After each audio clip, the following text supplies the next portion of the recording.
जय हिंद दोस्तों, आप सभी लोगों का हमारे द पढ़ाई करो चैनल में बहुत बहुत स्वागत है। फ्रेंड्स, हम इसमें जो है भारतीय संविधान का क्वेश्चन नंबर हमने 100 तक किया हुआ था, 101 तक। अब हम देखेंगे 102। ठीक है, आज का क्वेश्चन हम देखते हैं पॉलिटी का। फ्रेंड्स, इसके साथ मैं ये पूछना चाहती हूँ कि अगर आप लोगों को लगता है कि इसका हिंदी वर्जन करना चाहिए तो आप कमेंट में हिंदी लिखकर मैसेज करें। ठीक है, कमेंट करें। और अगर जिन लोगों को लगता है कि नहीं बाइलिंगुअल ही है तो बाइलिंगुअल लिखें। ठीक है, दोनों लैंग्वेज में अगर लगता है कि हिंदी इंग्लिश दोनों रहना चाहिए, बाइलिंगुअल रहना चाहिए, तो आप इसमें हिंदी इंग्लिश या फिर बाइलिंगुअल लिख सकते हैं। और जिन लोगों को लगता है कि नहीं इसमें हिंदी ही रहना चाहिए तो आप हिंदी कमेंट कीजिए, ताकि मुझे पता चल सके। जिसका वोटिंग ज़्यादा होगा मैं उसी हिसाब से करूँगी। एक्चुअली प्रॉब्लम ये होता है कि गूगल ट्रांसलेशन से हिंदी होता है और उससे जो प्रॉब्लम होती है कि समझने में प्रॉब्लम हो जाती है, क्योंकि वो प्योर हिंदी रहता है। पता ही है कि गूगल ट्रांसलेशन का कितना टफ हिंदी रहता है, तो इसलिए तो चलिए आप लोग अपना कमेंट करके मुझे बता सकते हैं कि किस में आपको चाहिए। तो चलिए आज से हम स्टार्ट करते हैं। आज का फर्स्ट क्वेश्चन है कि under which article of Indian constitution president of India enjoys power to withhold his assets on any bill. ठीक है, यानी भारतीय संविधान का कौन सा आर्टिकल है जिसके तहत भारत के राष्ट्रपति को किसी विधेयक पर जो है उसको रोकने की शक्ति होती है। तो ये है अनुच्छेद 111 के तहत संविधान का जो अनुच्छेद 111 है उसके तहत राष्ट्रपति जो है उसके पास पावर होता है कि वो किसी विधेयक पर जो है अपना वो नेक्स्ट क्वेश्चन है कि under which article of the Indian constitution the adjudication of disputes relativity to water of inter state rivers valley is done. ठीक है, इसका मतलब हो गया कि भारतीय संविधान का वो कौन सा अनुच्छेद है जिसके तहत अखिल भारतीय न्यायिक सेवा जो है जल से संबंधित विवाद को यहाँ पे निर्णय देती है। तो ये है अनुच्छेद 262 जिसको कहते हैं अंतरजलीय विवाद। ठीक है, तो ये 262 के अंदर हो गया। नेक्स्ट है which part of the constitution envisages a 3-tier system of panchayat. ठीक है, 104 हो गया कि संविधान का कौन सा भाग पंचायत को एक त्रिस्तरीय प्रणाली की जो है विचारधारा को जो है उसको स्थापित करता है। तो 104 का आपका आंसर हो जाएगा ऑप्शन नंबर ए, यानी पार्ट 4। ठीक है, चौथा भाग जो है संविधान का, चौथे भाग में जो है आपका पंचायत के बारे में है। चलिए अब हम देखते हैं, क्योंकि चौथा भाग में अगर हम बात करें तो उसमें क्या है, डीपीएसपी है। ठीक है, तो डीपीएसपी का जो आर्टिकल 40 है वो ग्राम पंचायत से है, तो इसलिए हो जाएगा चौथा भाग। नेक्स्ट है कि who amongst the following was not a member of the drafting committee of the constitution. निम्नलिखित में से कौन राष्ट्रपति ने संविधान का जो ड्राफ्टिंग कमिटी है, ठीक है, संविधान का जो ड्राफ्टिंग या कहें प्रारूप समिति का जो है सदस्य नहीं थे। ठीक है, निम्नलिखित में से कौन संविधान सभा के जो हो गए कॉन्स्टिट्यूशन उसके जो प्रारूप समिति हैं वो नहीं थे, कौन सा मेंबर नहीं है। तो देखते हैं, पहला हो गया कि मोहम्मद सादू अल्लाह, के मुंशी, के अय्यर, JL नेहरू। तो आंसर हो जाएगा आपका 105 का आपका आंसर हो जाएगा। JL नेहरू नहीं थे, बाकी मोहम्मद सादुल्लाह थे, सादुल्लाह और के मुंशी, के अय्यर, ये सब थे। ठीक है, टोटल 7 मेंबर थे। और जिसके अध्यक्षता किन्होंने की थी तो डॉक्टर अंबेडकर ने की थी। और अगर बात किया जाए कि मेंबर कितने थे अध्यक्ष को छोड़ के, तो 6 मेंबर हो गए। ठीक है, और अध्यक्ष को मिला दिया जाए तो 7 मेंबर हो गए, ये याद रखिएगा। नेक्स्ट है कि इंडियन कॉन्स्टिट्यूशन इज, भारतीय संविधान क्या है। तो इसका आंसर आपका हो जाएगा 106 का सी। ना तो वो रिजिड है ना फ्लेक्सिबल है। ठीक है, ना तो वो कठोर है और ना ही वो लचीला है। चलिए नेक्स्ट है कि which one of the following articles of the Indian constitution provides for all India service. 107 कह रहा है कि निम्नलिखित में से कौन सा भारतीय संविधान को एकल भारतीय सेवा जो है प्रदान करता है। ठीक है, तो 107 का आपका आंसर हो जाएगा option number C, article 32। Article 32 जो है वो भारतीय संविधान को एकल भारतीय सेवा प्रदान। नेक्स्ट है कि the idea of concurrent list in the Indian constitution has been borrowed from. ठीक है, इसका मतलब हो गया कि भारतीय संविधान का समवर्ती सूची का विचारधारा कहाँ से आया है, तो ऑस्ट्रेलिया से आया है विचारधारा। ठीक है, चलिए अब देखते हैं कि which article of the Indian constitution empowers the president to consult the supreme court. इसका मतलब है कि भारतीय संविधान का कौन सा आर्टिकल राष्ट्रपति को सर्वोच्च न्यायालय के सलाह देने की शक्ति देता है। ठीक है, शक्ति प्रदान करता है। तो उसका आंसर आपका हो जाएगा 143। अनुच्छेद 143 के तहत जो है सुप्रीम कोर्ट को राष्ट्रपति को सलाह देने का शक्ति प्रदान कर। नेक्स्ट क्वेश्चन है कि the constitution of India was enacted on 26 November 1949 by the, ठीक है, यानी भारतीय संविधान को 26 नवंबर 1949 को अधिनियमित किया गया था किसके द्वारा? तो भारत के राष्ट्रपति के द्वारा, प्रेसिडेंट ऑफ इंडिया के द्वारा जो है 26 नवंबर 1949 को भारतीय संविधान को अधिनियमित किया गया था। अब देखते हैं नेक्स्ट है कि when did the Indian constitution assembly meet for the first time, यानी भारतीय संविधान सभा का जो है संविधान सभा का पहली बैठक कब हुई थी? तो पहली बैठक हुई थी 9 दिसंबर 1946 को। नेक्स्ट है कि which one of the following terms doesn't appear in the constitution of India, निम्नलिखित में से कौन सा शब्द है जो भारत के संविधान में नहीं दिया हुआ है? तो ये हो जाएगा ऑप्शन नंबर सी, बजट शब्द का उल्लेख नहीं है, उसके जगह क्या लिखा हुआ है? वार्षिक वित्तीय विवरण, ये लिखा हुआ है आर्टिकल 112 के तहत, 112 के तहत जो है वार्षिक वित्तीय विवरण लिखा हुआ है, बजट शब्द का उल्लेख वहां नहीं किया गया। नेक्स्ट है कि the political parties goat the constitution recognition for the first time in the year, यानी कि राजनीतिक पार्टी को जो है संविधान सभा द्वारा पहली बार कब राजनीतिक पार्टी को पहचान मिली थी? तो ये मिली थी आपका 1985 में, ठीक है, 1985 में जो है पॉलिटिकल पार्टी को पहली बार पहचान मिली थी संविधान सभा के द्वारा, ठीक है। चलिए अब हम देखते हैं नेक्स्ट।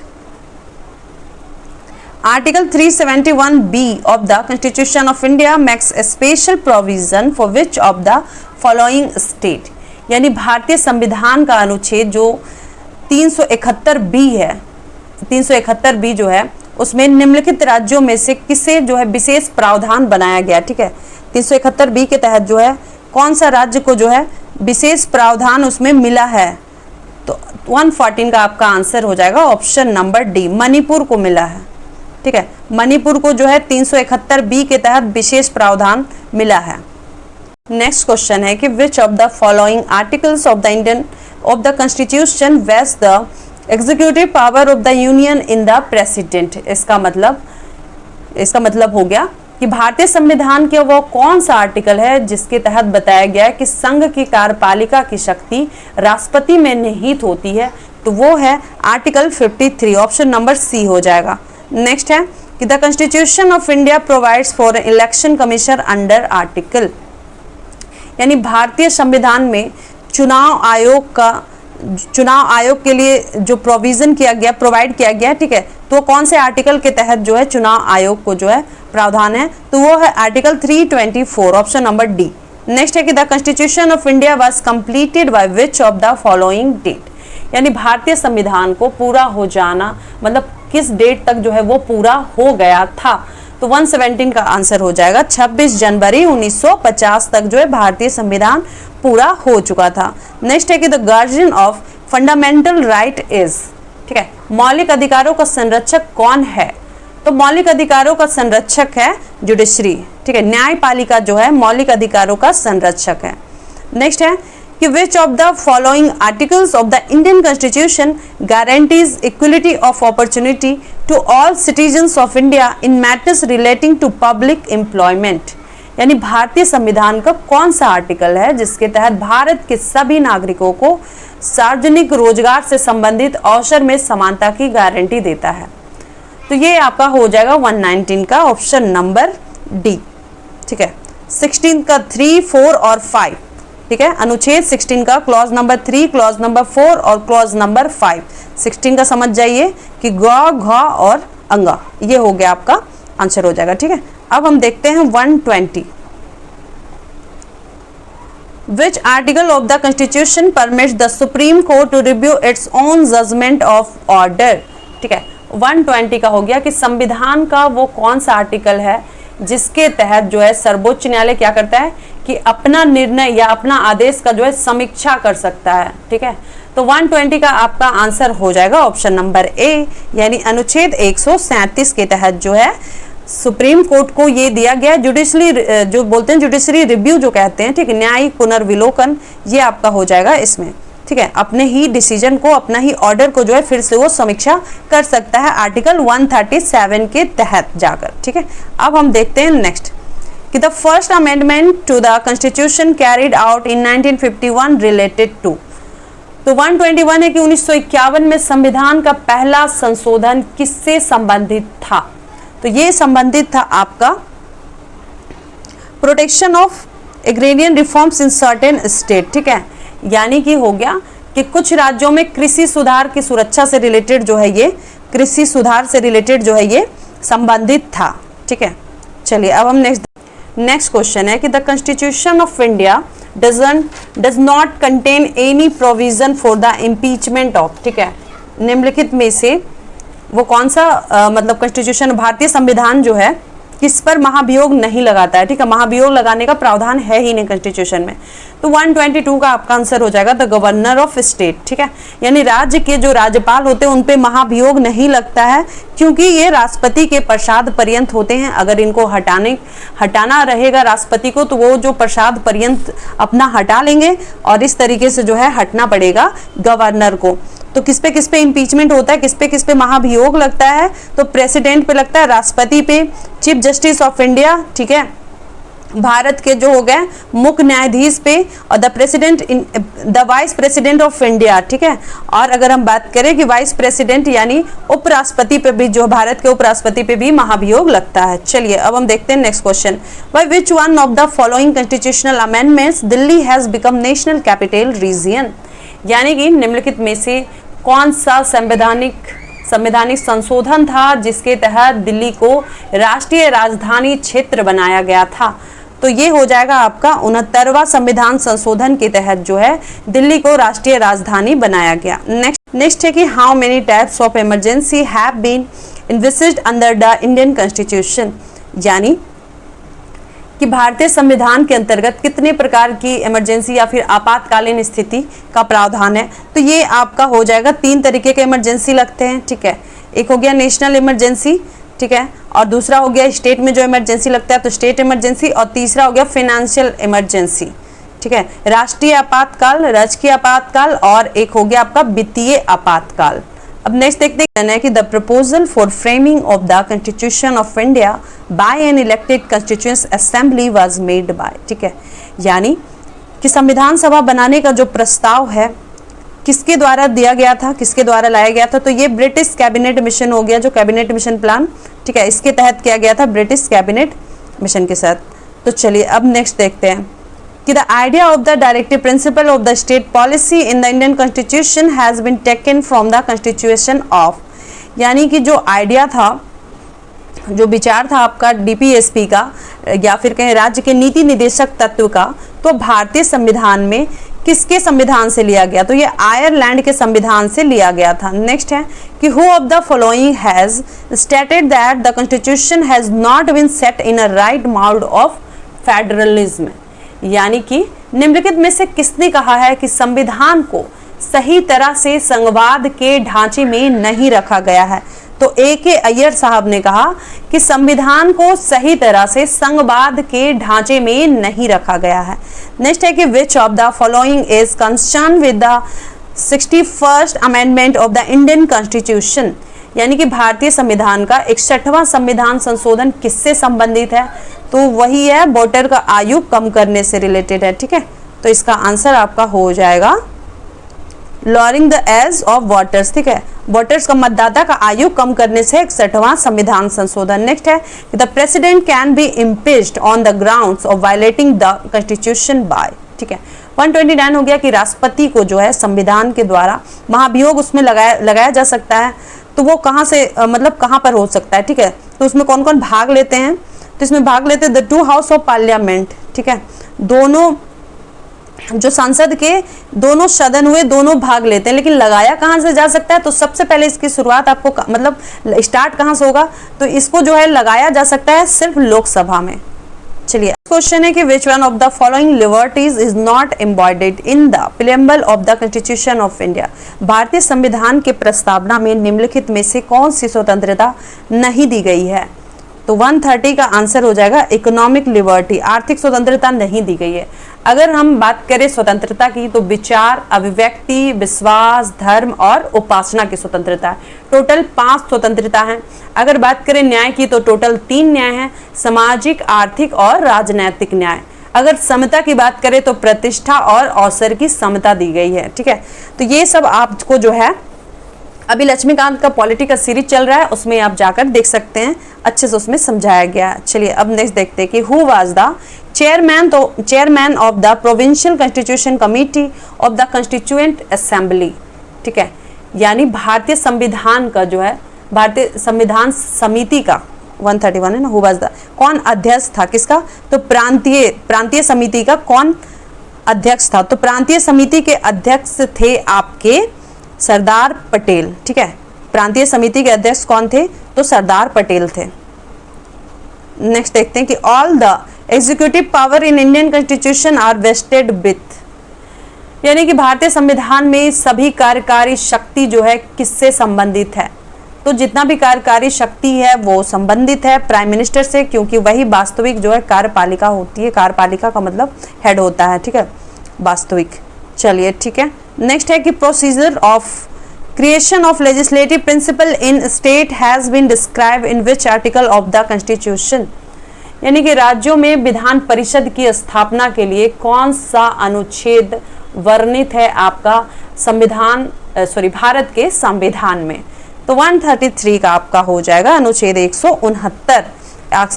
आर्टिकल 169 के तहत जो है भारतीय संविधान में आपका विधान परिषद का संगठन या फिर जो स्थापना है उसको किया जा सकता है, विधान परिषद के बारे में इसमें दिया हुआ है। चलिए अब नेक्स्ट देखते हैं कि who of the following move the objective resolution in the constituent assembly, यानी कि निम्नलिखित में से किसने संविधान सभा में ऑब्जेक्टिव रेजोल्यूशन के लिए लक्ष्य प्रस्ताव को प्रस्तुत किया था। ठीक है, तो ये आपका 134 का आपका आंसर हो जाएगा बी, जे यानी उद्देश्य प्रस्ताव जिसको कहते हैं ना, और ऑब्जेक्टिव रेजोल्यूशन, उद्देश्य प्रस्ताव किसने संविधान सभा में प्रस्तुत किया था, तो ये क्या था, पी यानी JL नेहरू ने, जवाहरलाल नेहरू ने। ठीक है, पंडित जवाहरलाल नेहरू ने, इसलिए PJL नेहरू लिखा है।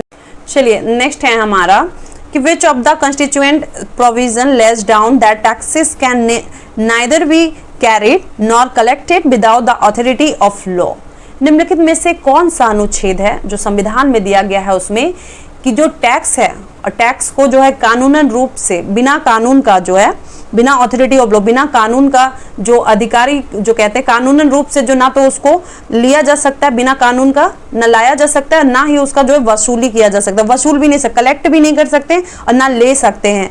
ठीक है, तो चलिए ये आपका आंसर हो जाएगा 135 का आंसर हो जाएगा option number A, article 265, article अनुच्छेद 265 के तहत जो है ये संविधान में ये प्रावधान है कि जो टैक्स होता है, ठीक है, यानी कर जो टैक्स होता है उसको ना तो आप किसी से ले सकते हैं और ना ही आप उसको वसूल सकते हैं बिना किसी कानून अधिकारी के बिना। ठीक है, कानून अधिकार के बिना आप ये काम नहीं कर सकते, आर्टिकल 265 ये बात कहता है।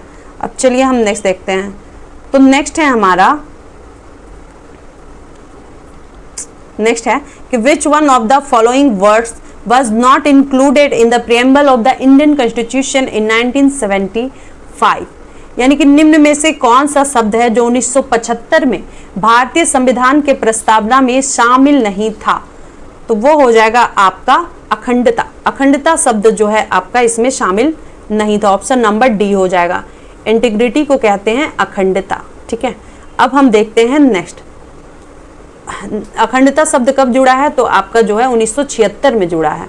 ठीक है, चलिए अब हम आगे देखते हैं 42वां संविधान संशोधन के तहत the federal system of India was inspired by the constituent of the following. ठीक है, यानी कि भारत की संघीय प्रणाली की प्रेरणा निम्नलिखित में से किस संविधान से ली गई, तो संघ से रिलेटेड जितना भी चीजें सब कनाडा से लिया गया है। ठीक है, नेक्स्ट है कि the fundamental duties are mention in the following part of the constitution of India, यानी कि मौलिक कर्तव्य का जो है भारतीय संविधान के कौन से भाग में मौलिक कर्तव्य को मेंशन किया गया है या वर्णन किया गया है, तो 138 का आपका आंसर हो जाएगा पार्ट 4A, यानी 4A भाग में जो है फंडामेंटल ड्यूटी या मौलिक कर्तव्य का जो है वर्णन मिलता है। चलिए नेक्स्ट देखते हैं कि which amendment of the constituent inserted a new article 21A providing right to education in the constitution. ठीक है, यानी कि संविधान के कौन सा संविधान के तहत जो है, कौन सा संशोधन के तहत, संविधान के किस संशोधन के तहत जो शिक्षा के अधिकार को जो है 21A में शामिल किया गया था। ठीक है, तो ये आपका 139 का आपका आंसर हो जाएगा ऑप्शन नंबर ए। 84 अमेंडमेंट, 84वां संविधान संशोधन के तहत शिक्षा के अधिकार को जो है उसको नए धारा 21A, नए आर्टिकल जो था 21A में शामिल किया गया, 84वां। It's important. नेक्स्ट है कि which one of the following is not included in the state list in the constituent of India, यानी निम्नलिखित में से कौन सा संविधान के राज्य सूची में शामिल नहीं है। तो 140 का आंसर हो जाएगा क्रिमिनल प्रोसीजर कोड। ठीक है, ये आपका संवर्ती में है, क्रिमिनल प्रोसीजर कोड जो CPC, ये आपका संवर्ती सूची में है। और अगर बात करें police, law and order, prison, ये सब जो है पुलिस हो गया, कानून हो गया और आपका जो हो गया जेल, तो ये सब आपका जो है राज्य सूची में। नेक्स्ट है कि the number of the members included in the constituent drafting committee बास। देखिए क्वेश्चन आ गया कि संविधान का जो प्रारूप समिति थी उसमें शामिल सदस्यों की संख्या कितनी थी। ठीक है, तो ये टोटल 7 थे। ठीक है, अब चलिए नेक्स्ट देखते हैं कि the 10th schedule of the Indian constitution deals with the, यानी कि भारतीय संविधान का 10वां अनुसूची जो है वो किससे संबंधित है। तो वो संबंधित है आपका एंटी डिफेक्शन लेजिस्लेशन, यानी दल बदल कानून से जो है आपका संबंधित है संविधान का 10वां जो अनुसूची है। ठीक है, शेड्यूल। नेक्स्ट है कि how many sessions of the Indian constituent assembly were conducted for the formulation of Indian constitution. ठीक है, यानी कि भारतीय संविधान के निर्माण में कितने सेशन, कितने अधिवेशन या कितने बैठक का आयोजन किया गया। ठीक है, कितने अधिवेशन या फिर बैठक हैं, तो कितना का आयोजन किया गया। तो उसका आंसर आपका हो जाएगा टोटल की अगर हम बात करें तो 12, और अगर 26 जनवरी के छोड़ दें तो 11 हो जाएगा। ठीक है, तो चलिए 143 का आपका आंसर हो गया सी। नेक्स्ट है आपका नेक्स्ट है कि the number of official language recognize under 8th schedule of the Indian constitution is. ठीक है, यानी कि भारतीय संविधान की 8वीं अनुसूची में जो है आधिकारिक भाषाओं, कितने आधिकारिक भाषाओं को जो है मान्यता प्राप्त है। तो अभी कितना है, तो 22 भाषा है। ठीक है, 22 हो जाएगा। 144 का आंसर डी हो जाएगा। नेक्स्ट है कि how many articles are there in the Indian constitution, यानी भारतीय संविधान में टोटल जो है अभी कितने आर्टिकल्स हैं, कितने अनुच्छेद हैं। ठीक है, तो ये आपका है अनुच्छेद, अगर हम बात करें तो ये आपका 145 का आंसर हो जाएगा 395, 395 अनुच्छेद है। अलग बात है कि अभी बहुत सारा हो गया, 450 से ऊपर ही चला गया है, लेकिन वो क्लॉज के थ्रू हुआ, यानी बाद में वो जुड़ता रहा। लेकिन वास्तविक रूप से अगर देखा जाए तो 395 ही अनुच्छेद है, उसमें ABCD ये सब जोड़ा गया, उस हिसाब से वो उतना दूर पहुंच गया है। ठीक है, तो चलिए अब हम देखते हैं next. The article of the Indian constitution related to evolution of untouchability is. ठीक है, 146 का आपका हो गया कि अस्पृश्यता का अंत, ये किस भारतीय संविधान का कौन से अनुच्छेद से संबंधित है। ठीक है, एवोल्यूशन ऑफ अनटचेबिलिटी यानी अस्पृश्यता का उन्मूलन कहें तो ये आपका हो जाएगा अनुच्छेद 17, अनुच्छेद 70 के तहत, 17 के तहत जो है आर्टिकल, अनुच्छेद 17 के तहत जो है अस्पृश्यता का अंत की बात यहाँ पे की गई है आर्टिकल 17 में। नेक्स्ट है कि बाय विच नेम या names is our country mention in the constitution, यानी कि संविधान हमारे देश के किस नाम से जो है, संविधान में हमारे देश को किस नाम से वहां पे वर्णित किया गया है।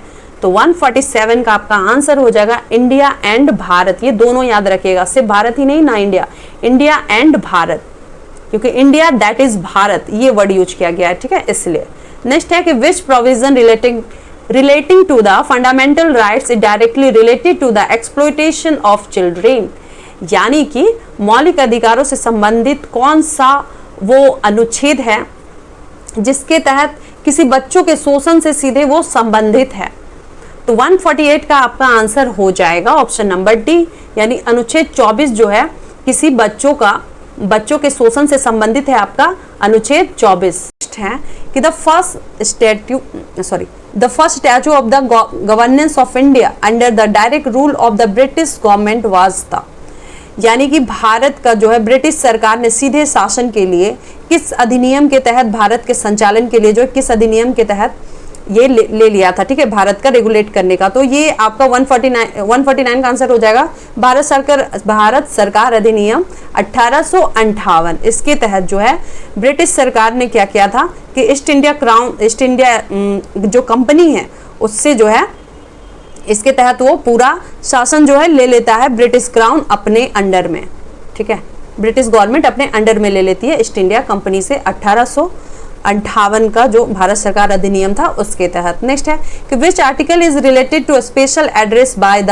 प्रेसिडेंट, निम्नलिखित में से कौन सा अनुच्छेद है जिसके तहत जो है प्रेसिडेंट जो राष्ट्रपति है वो अपना अभिभाषण या कहें तो अभिभाषण जो अपना वहां पे वो करते हैं, ठीक है। तो इसका आंसर हो जाएगा आपका 150 में 150 का आंसर हो जाएगा आपका आर्टिकल 87, ठीक है। तो 150 का आंसर हो गया ऑप्शन नंबर डी। इसके आर्टिकल अनुच्छेद 87 के तहत जो है राष्ट्रपति जो है अपना विशेष अभिभाषण जो है राष्ट्रपति जो है अपना विशेष अभिभाषण देते हैं, ठीक है। कब अगर हम बात करें तो ये आपका देते हैं कहाँ पे, लोकसभा में, ठीक है। जब भी सेशन का स्टार्ट होता है यानी कि लोकसभा का जो पहला सत्र, फर्स्ट सेशन या पहला सत्र जब स्टार्ट होता है तो राष्ट्रपति अपना अभिभाषण वहाँ देते हैं, यानी संसद को वहाँ क्या करते हैं अभिभाषण में, तो संसद को उसका जो आह्वान किया गया है उसका कारण बताता है कि आखिर क्यों इस सेशन को आज जो है स्टार्ट किया जा रहा है। अब ये चीज़ है। नेक्स्ट है कि as per the constitution of India What is the limit prescribed for the number of members in the legislative assembly of a state? यदि भारतीय राज्य के विधानसभा के सदस्यों की संख्या के लिए संविधान के अनुसार कितनी सीमा निर्धारित की गई है, तो 151 का आंसर हो जाएगा 500 सदस्य, ठीक है। 500 सदस्य जो है निर्धारित की गई है किसके लिए, विधानसभा के सदस्यों के लिए, ठीक है। तो चलिए, होप सो गाइस आपको मेरा वीडियो अच्छा लगा हो। Thank you so much. जय हिंद, जय भारत। और आप अपना जो कमेंट है वो आप जरूर दीजिएगा ताकि मुझे पता चल सके, ठीक है। चलिए, ठीक है।